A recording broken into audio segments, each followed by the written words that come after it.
This week on the Park It On podcast, the match reports with a special surprise. The Metro Victorian Premier League has wrapped up. We'll give you a little bit of a recap on the Grand Finals events, and we give you a little bit of Schuey's wisdom. It's time to Park It On!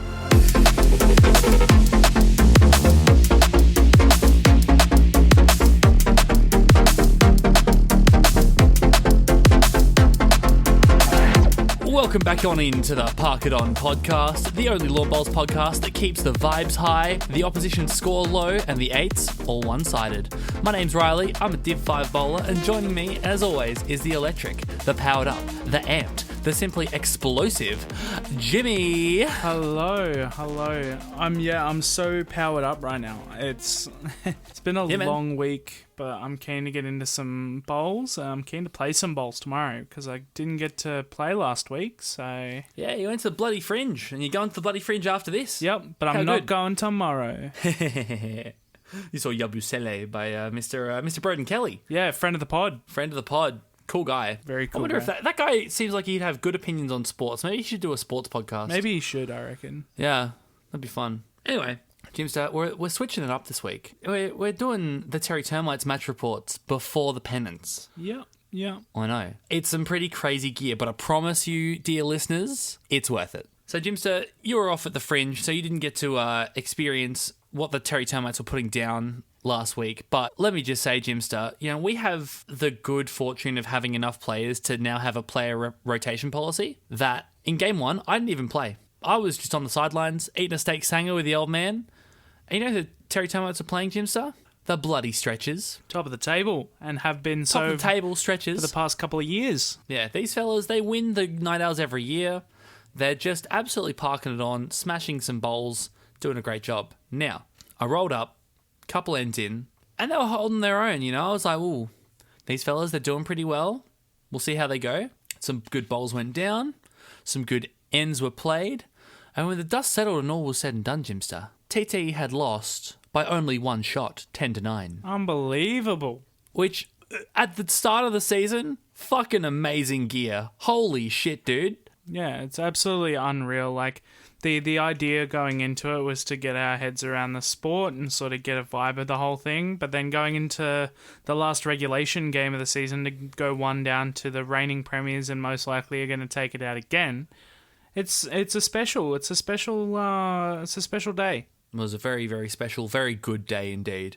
I was very happy to watch from the sidelines, hang out with people, sing some piss and have a bit of fun.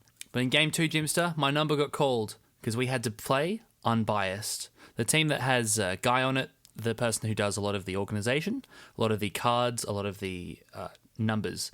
Very, very cool guy, very cool team. We played them, we bowled. I bowled pretty well. I was parking some good gear on.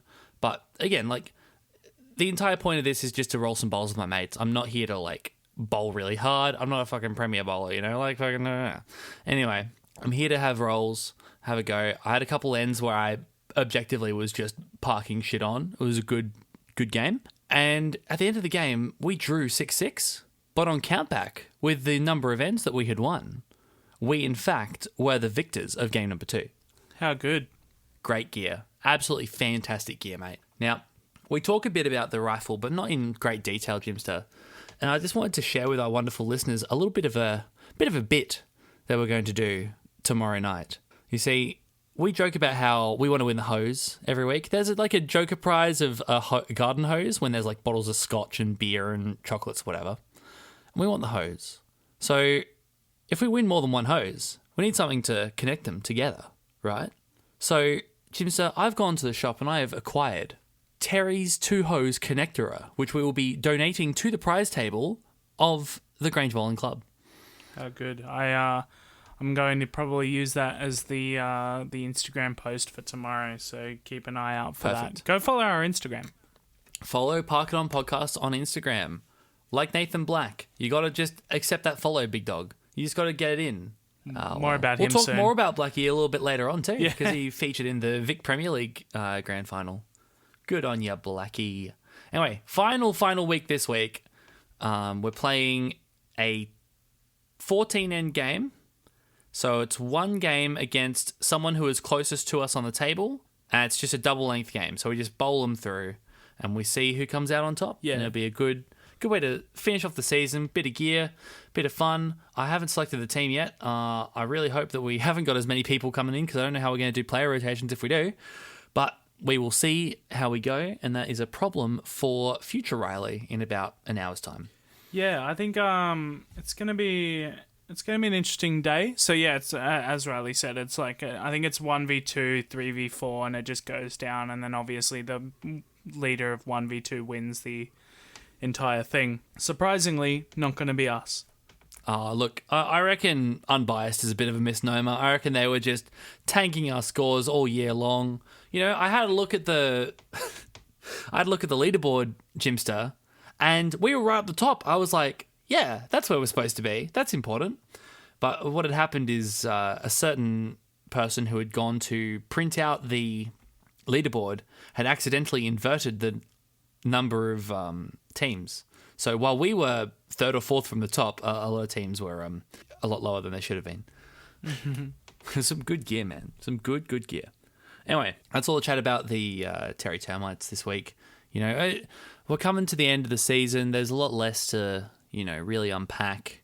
But yes, we'll do a wrap-up show talking about the seasons that we've had, put them all into perspective, and then kick off the first of our instructional series, a bit more in-depth of this is what lawn bowls is, this is how to play, this is what how to find a club, all sorts more instructional gear to help our listeners who perhaps are not more familiar with lawn bowls get into the game. Absolutely. All right, Jimster, I've put it off for long enough, but we've got to talk about the Pennants. Now, I'm going to preface this by when I got there, I think the roll-ups had started and Riley was standing on the edge of the green and he had a smile bigger than anything I'd ever seen. And I thought it was just him being a shitter. Yeah. Yeah, I am a well-known shit stirrer. This is true. As we learned last week, sometimes I stir myself up too much. Well, it happens. That's what I thought it might have been. I thought I thought you were smiling at me because something had happened with Novar Gardens, and you were about to be like, I'm now fucking playing their shit rink, or you were smiling at me like, oh, I am playing the rink that like I'd gotten in trouble with before. But yeah, well, that's the thing, right? I rocked up fully expecting to play Div 5, and less said about Nova, the better. But I walked in, the team manager approaches me and he goes, "Stop, I'm putting you on notice." And I went, fuck. He's listened to the pod. He remembers. He knows Jimster. He knows what I've done. And before I can promise, I'll behave myself this week, he goes, "One of the Premier League leads is unwell and they need someone, and I'm going to give them you." So instead of playing Div 5 this week, Jimster, I played Pennants in the Premier League versus the Salisbury Bowling Club. How good. At Grange. How good. Even now that the day has sort of, calmed down and I have seen the official results, my name is on there, I'm still a little bit pinch me. Is this real? Is this actually a thing that's happened? I talk a lot about how, I'm a Div 5 bowler and I'm very happy with that. I'm working my ass off and just bowling really well, da-da-da-da. But, there's a little bit inside of my little heart that goes, you could play Premier League if you really wanted to. You could do it. If you got the call-up, you'd do really well. And suddenly, holy fucking shit, I get the call-up and I'm going on in, 2 minutes' time. The roll-ups are actively starting as I find this out. I'm like, fuck. I walked into the clubhouse to go put some sunscreen on because I'm shaking, literally fucking shaking with nerves.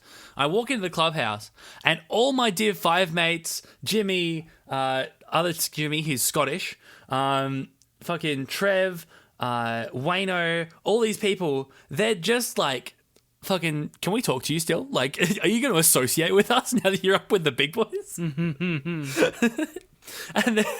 they're all giving me shit, but they're all just going, fucking kill it, man. You got this. Community sport is such a fucking special thing, man.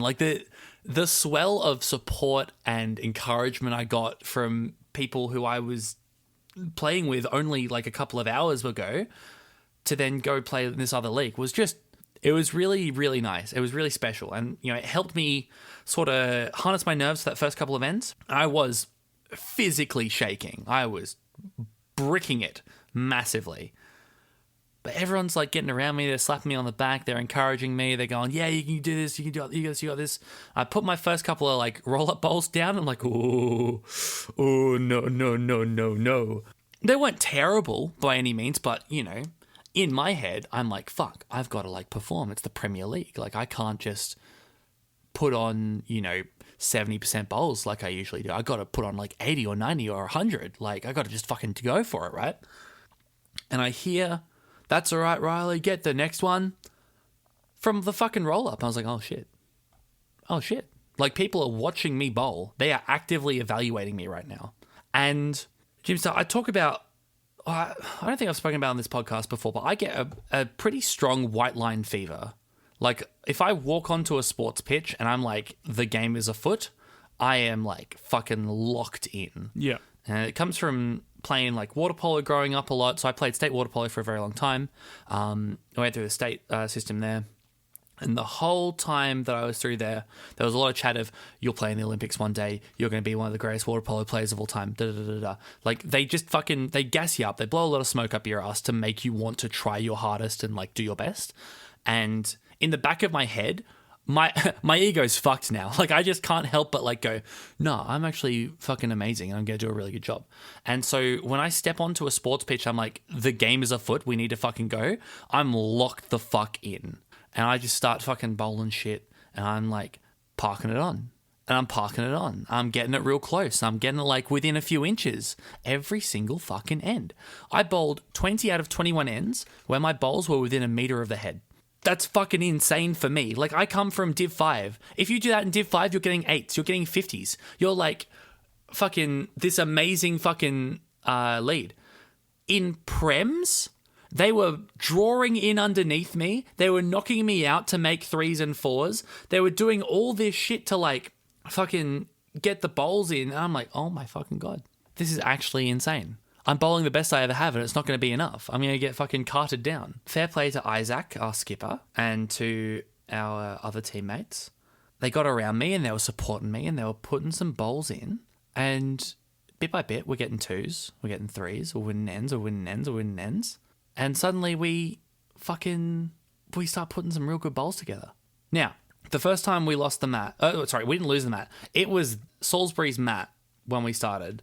And their lead immediately fucking noob tested me. Like, just the most fucking in all chat, hey, Alt F4 gives you unlimited ammo level fucking noob test of me, right? Puts the mat basically all the way up the line, puts a short fucking end in, and just parks one on. I'm like, fuck. You couldn't have waited like 3 ends, big dog.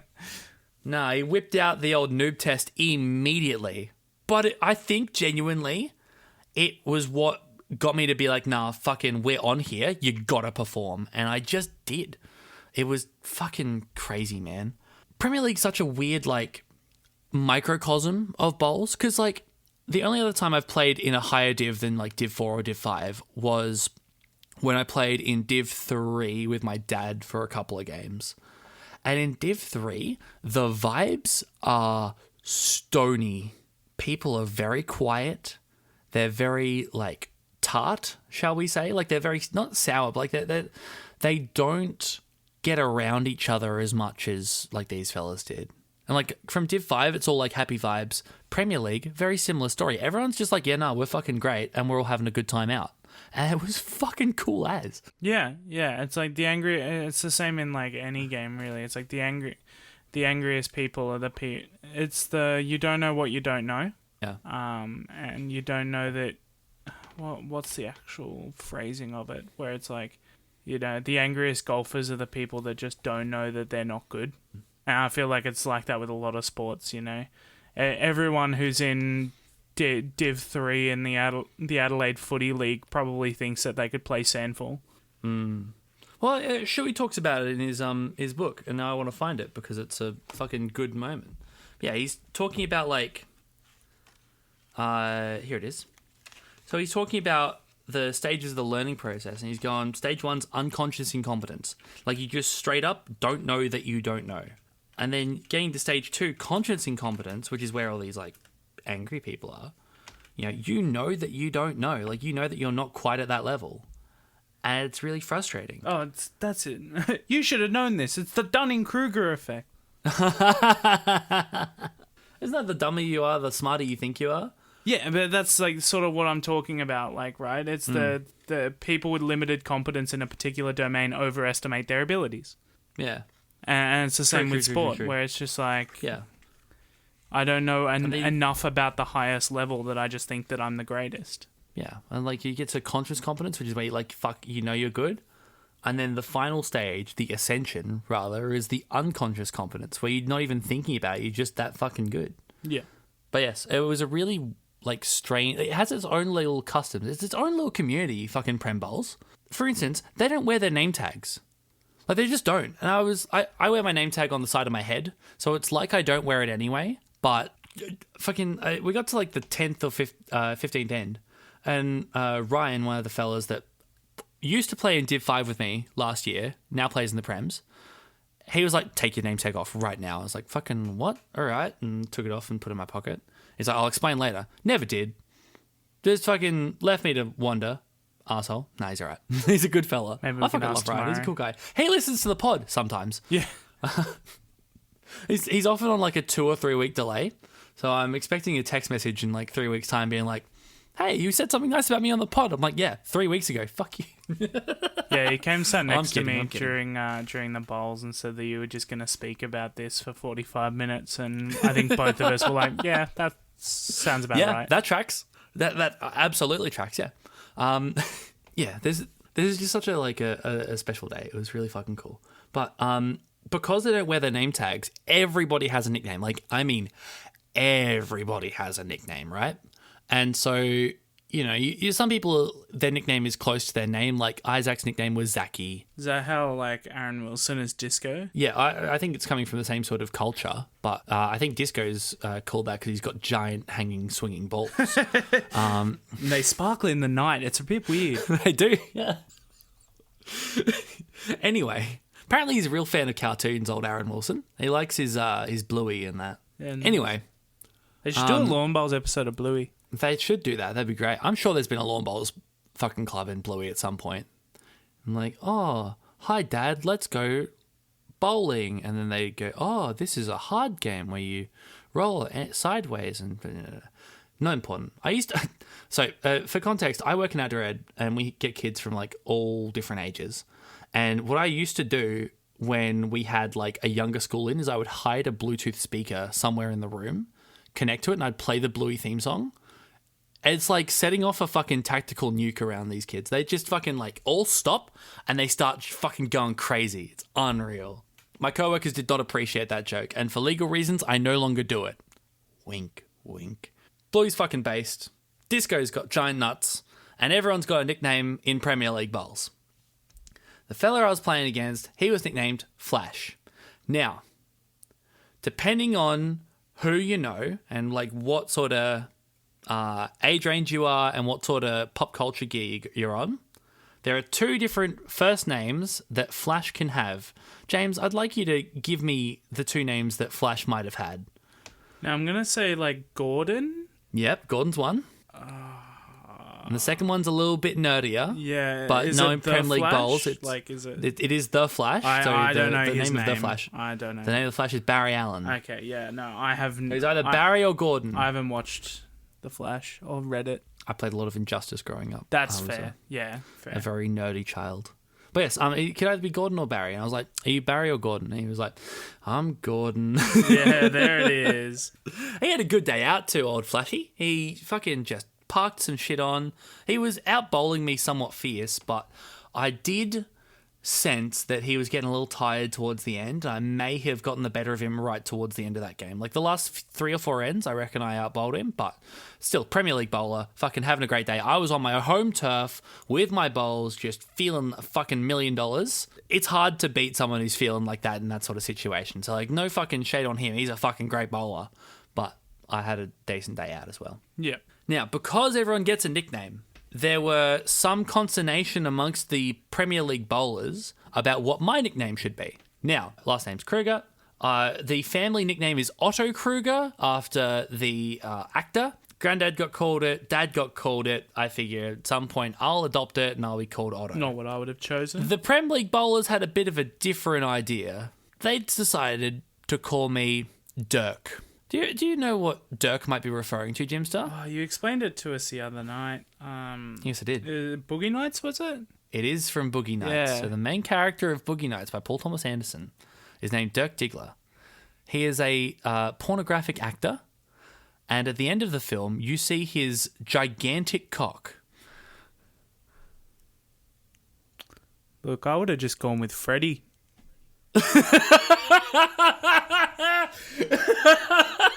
I was going to let that cook as long as you let it, big dog. Like, I looked up the scene, because I saw the film ages ago. And I looked up the scene, and it just looks so fake. It's comically long. I reckon they put a fucking, like, bit of garden hose just in there. It was like, yeah, no, that's just what it is. It's comically fucking long. Anyway, I have a moustache. Joke being, porn stars have moustaches, therefore, Dirk Diggler. Lucky me. So, if I go by Dirk next season, you know why. Unbelievable. It's like a slug in the cricket. Yeah, slug in the cricket, or horse for Johnny Longmire. Yeah. There's just always It's like someone they knew. that's I'm gotta have a nickname like they've just got a massive cock. It's some good gear, eh? But yes, it's just a fucking really cool little, like, microcosm of actual lawn bowls. And, you know, I don't expect to bowl in it every week next year.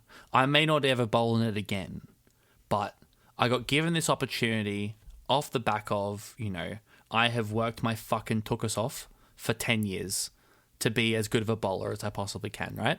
And it really hit me around the third end. I was like, oh, fuck. No, I'm here on merit. Like, yes, there is a lucky situation that's occurred, but I'm here because I deserve to be. And that sort of was a really freeing feeling. And all these, like, nerves just sort of washed off of me. And I started just going, you're here, fucking enjoy it, do the best you can. And I just fucking, how special is it that I just got to? Like, fucking unreal gear, man. I was just fucking stoked. Community sports, something that if you're not involved in it, it can feel kind of like, oh yeah, you know, it is what it is. But this was genuinely 10 years of, like, working at it. And it was 10 years of, you know, if you pick up a lawn bowl before you're 50, you get a lot of people trying to teach you to be the best bowler you can, right? And a lot of that time, that assistance is coming from a very good place, and it is coming to hopefully make you a better bowler. And that's awesome. It's really fantastic, but it can be very overwhelming. And for me particularly, coming from the water polo background I had, where I'm getting all this smoke blown up my ass about how, like, oh, you're going to go play the Olympics. Never was going to. I was never that good. But, you know, you get told all this shit. And for me to then go, oh, I'm here, I'm fucking, like, bowling, and everyone's going, oh, you'll be in the state team one day, you'll be playing Premier League. I'm like, fuck off. Let me just bowl. Let me just enjoy myself, do my thing, and carry on with my life, right? It took me like 4 or 5 years for me to go, actually, you know what? Fuck yeah. I want to see how good I can be. I want to, like, bowl better. I always got the shits up when I was put, like, leading in Div 7. Like, that really shit me to tears. Now, there's nothing wrong with playing in Div 7. There's nothing wrong with leading in Div 7. But I felt anchored to it because I was, like, a fucking 15-year-old, 16-year-old. You know, I was constantly just, you know, I'd play in the middle table teams for a fair bit, and then they'd dump me straight in the bottom team leading every single season. And we talked about this before, but, like, yeah, there's this idea that you need to, like, earn your, like, pay your dues and earn your spot, right? And while that is true to an extent, there is also sometimes more to be learned in other positions, in other divisions, where you're playing around people that are doing different things to, you know, in Div 7, where you're just sort of rolling and praying. You know, it's development is more than just coaching sessions. It's in backing people to, like, taking a risk on them and going, actually, you know what, you're going to play in the fucking second team here today, or you're going to play in the third team, whatever it is.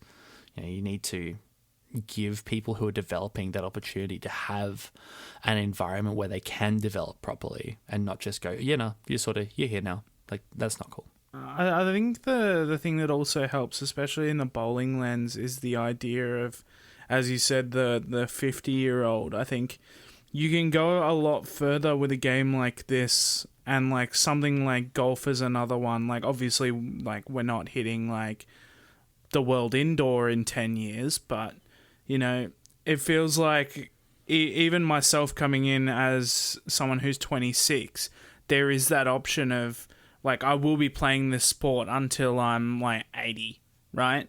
So there's enough scope for me to be able to like go up as high as I possibly can. Whereas if you've got something like football, really like you're not really getting somewhere if you've picked up the ball at age like even 17. Even if you pick up a ball at 17, there's not the idea of like, oh, I can like work my ass off here. It's like, well, if you pick it up at 17, yeah, you might get to Div 1. If that. If that. It depends if you're coming from another sport. Like, there are a few rugby league converts that, like, are playing in the AFL, but, like, that's... Yeah, there's obviously that idea of, like, the preconceived, like, you've already played at the highest level on another sport. Yeah, you can come in and play here. It's like, you know, how... it's like how Michael Jordan played baseball. But, like, whereas with a sport like this and to a point golf... You know, you're going to be playing this sport until you can basically no longer walk. So if you can get in early, like, I say early, I'm 26, but like, you know, someone like me getting in at 26, I've still got a decent chance at, you know, doing something pretty cool. Whereas, yeah, man. Yeah, like if I'd tried playing footy or something this year, it's like, yeah, cool, I'll be wasting my Saturdays for the next bloody 3 years until both my ACLs give out and I'll never play sport ever again. The very long tail of lawn bowls is something that's very, very important. And there are some people that are playing in their 90s that are fucking good enough to play in Div 1, Div 2. You know, it's if you are that good, you can play for a very, very long time at a very, very high level. Anyway, you know, the more that I'd play and the more that I would, like, get better, I would have more people going, why the fuck are you not, like, one of the best in the state? Why are you not, like, winning club singles championships and shit? Because there is just this preconceived, like, there is just this inherent pressure that if you are younger than 30 and you're playing bowls, people expect you to be God's gift to fucking lawn bowls, right? Like, and, you know, I'm not. I know very well I'm not. But, you know, I had Trev, who I spoke about earlier today. Lovely while bloke. we were playing out at Henley. Oh, super nice dude. Amazing dude. But he used to be a state coach. And he said to me, point blank, with your delivery, you should be one of the best bowlers at the club. Why the hell aren't you? And I was like, fuck, man. That's unreal. And, like, honestly, might have been something that helped me put my ass in gear a bit. But, like, fuck, I don't feel like anything really changed other than us doing the show. And, you know, the show's given me this really wonderful opportunity to dissect what's happened each week, talk about what was good, talk about what was bad. And I said this the other week, fucking, like, the ability to review what's going on at my level has been just game-changing. Literally game-changing. Fucking unreal. And, yeah, I'm very, very lucky to have this as something that I can do. And, Jimster, I really appreciate you for doing this little show with me. Yeah, well, thank you. I think, like, it's similar to the idea of, like, playing pool or, again, playing golf. Less so golf because it can be quite physical. Whereas, like, the sport of bowls, you know, you can get your bowling arms and stuff. Where I think a lot of the game is just a mental game. So I think the idea of sitting down and checking your mental and checking where you're at in the games is definitely a strong point that a lot of people should probably do. Should you do it to the level of old mate from the Adelaide Masters writing in his notebook? Probably not.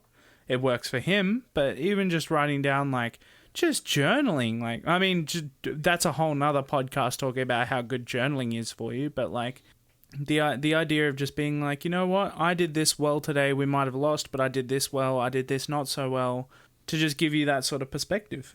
Yeah, it's really something special. I'm very, very appreciative of it. Yeah, and, like, you know, I'm a sentimental bloke. I feel my emotions somewhat, and coming towards the end of that game, I was really starting to hit me that fuck, we're on here. You know, my grandparents were really big time bowlers. You know, Grandpa won the club singles at Underdale a record equaling amount and then retired. He didn't want to break the record. He just wanted to equal it. No, I thought that was fucking goat behavior. The old fella, right? He genuinely, he drank fucking Cooper Stouts, the big fucking black bottles full of sandwiches, right? And in the time it took you to look at, pick up, and start to drink a beer, his would be fucking empty. It was insane gear. Dude. This man could inhale beer like nothing else. I'm losing my mind at fucking black bottles full of sandwiches, man. That's so true. You can thank my dad for that one. That's a fucking good line. So good. He could fucking sink piss better than anyone else I've ever known. He could bowl his fucking arm off. And he used to be a lead bowler too. Like, he used to play in the lead position. It was fucking cool as. Anyway, now my grandma, similarly, was a secretary of Australian women's bowls, like the Australian one, put on the World Bowls Championships in 2000. Fucking really, really cool lady. Cool people, massively love their bowls. I have some of their old gear that I play with.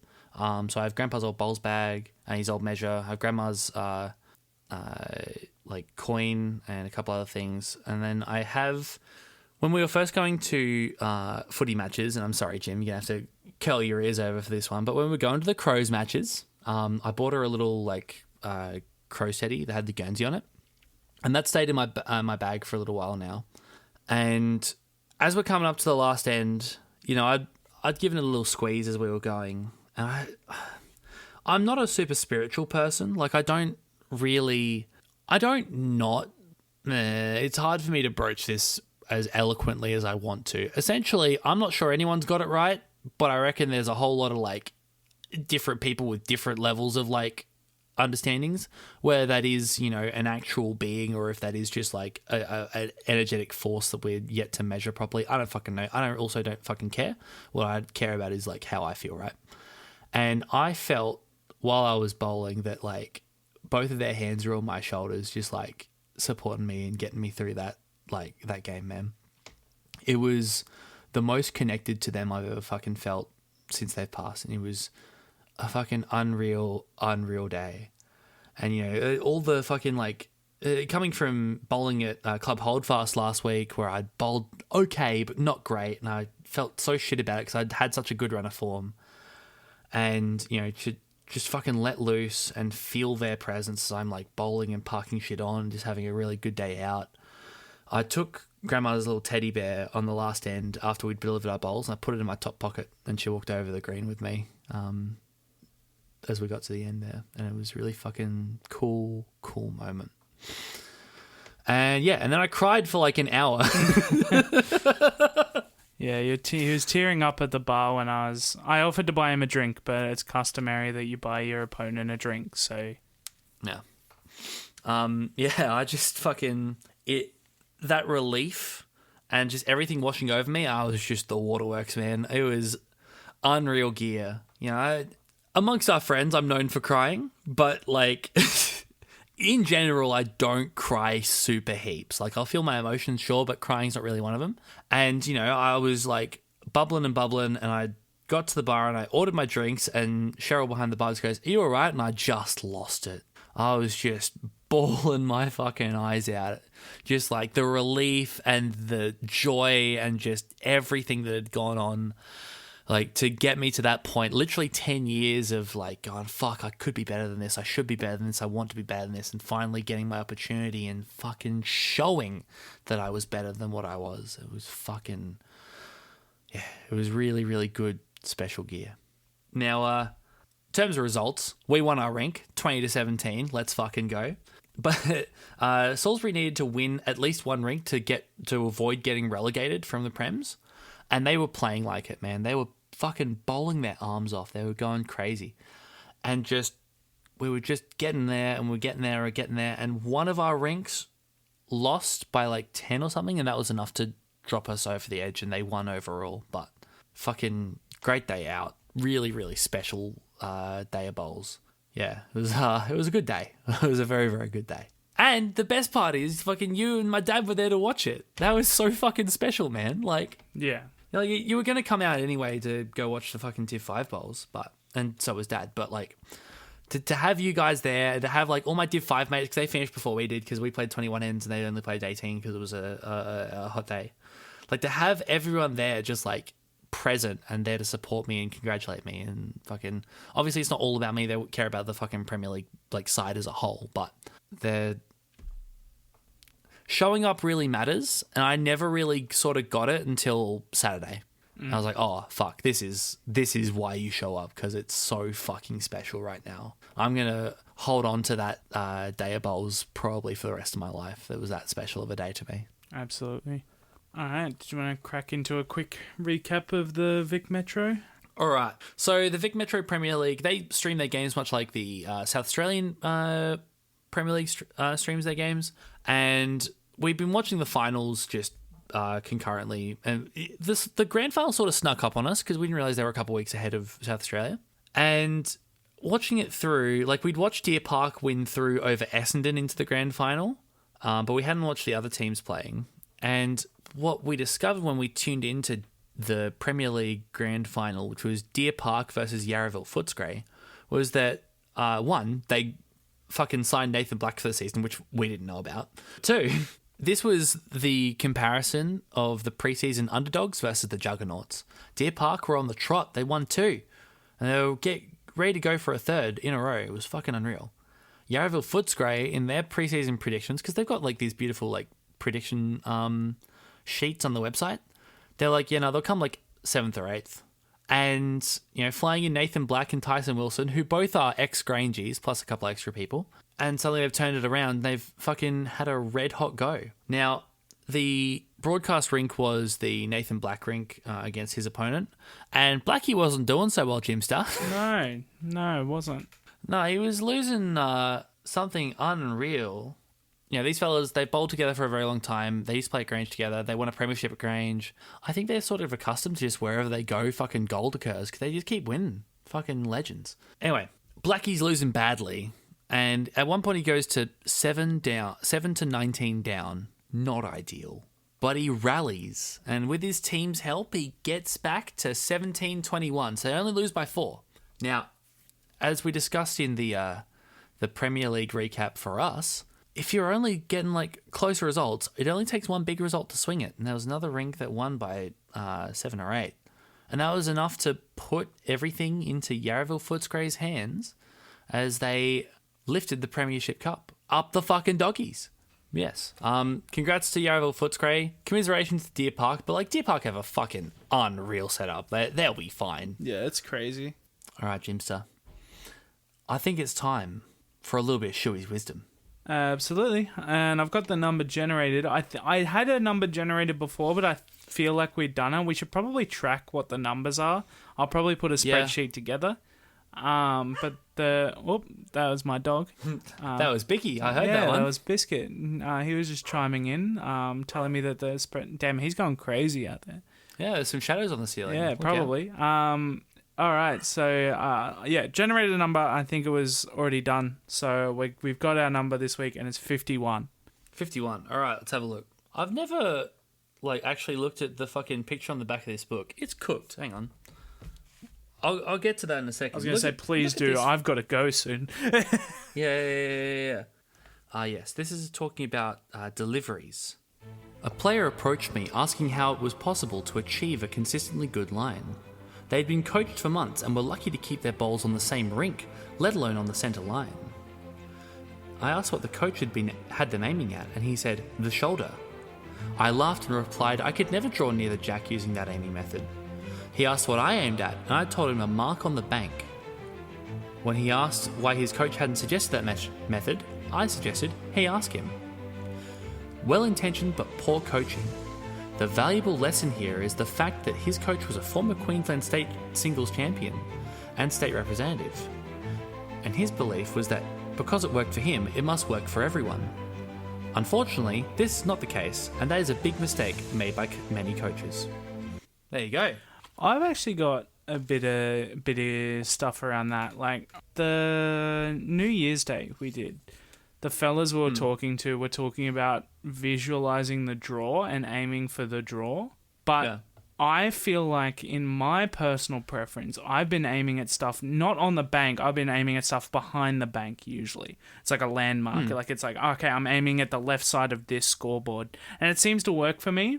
But I was in my mind of like, no, if I want to be good, I need to be like aiming where the draw is. Like I should be aiming for a point so that it then draws in. But to hear that coming from our good friend Schuey, it makes me feel a lot better.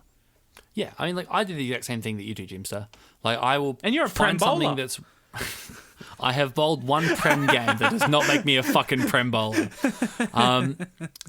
I will pick a point on the bank and then I will bowl to it, and I use landmarks to help me find that bit, right? Like, I'll often be bowling at the clubhouse windows or whatever. Yeah. But I can similarly visualize where my bowl is going to go. Like, I know how my bowls turn now, where I can look at it and go, on this green, if I roll it here, it's going to end up over here, and I can aim accordingly. Yeah. Yeah. Yes. Yeah, it was just an interesting little tidbit. Yeah, a little bit tid. Anyway, you gotta go. So we're gonna wrap this fella up like a Johnny. And if you have anything to contribute to the Parkiton podcast, such as CC and dry prices for the pay to win index, rules queries, fun stories, times you got told off by someone that was old, or in fact anything else that you want to chuck through our inbox, the email is parkitonpodcast@gmail.com. Absolutely correct. All right. We're going to bring this one to a close. Thanks so much for tuning in once again. We'll see you next week for a couple of season wrap-ups, a little bit more of Schuey's wisdom, and whatever else the fuck we think of. All right. Thanks. See ya.